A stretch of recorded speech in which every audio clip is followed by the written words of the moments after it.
But how much of that 18-year-old kid today deciding to pick up a gun and shoot somebody is based on him growing up in this fucked up environment where that's what he models, where everything around him is crime and gangs, and you imitate your atmosphere, which is what all humans do. Right, but the answer is there's only one way to break that chain.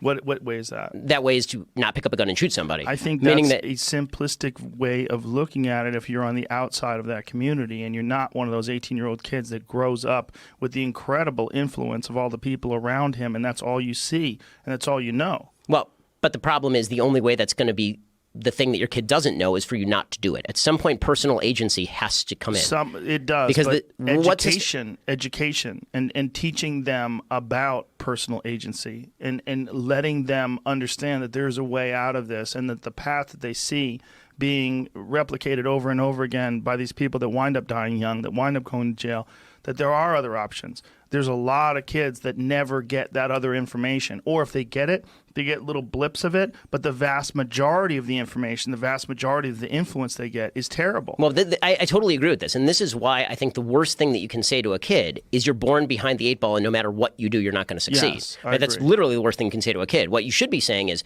look at how your grandfather was born behind the 8 ball and look how hard he had to work in order to get ahead. And look at all the opportunities. That's true, though. But if your grandfather wasn't ahead, didn't get ahead, if your grandfather was in and out of jail, if your father was in and out of jail, if everyone around you is like that, if there's literally no influence that's positive in your life, the idea of saying to a kid like that, hey, don't pick up a gun and shoot somebody, that's way too simplistic a version of their future, in my opinion.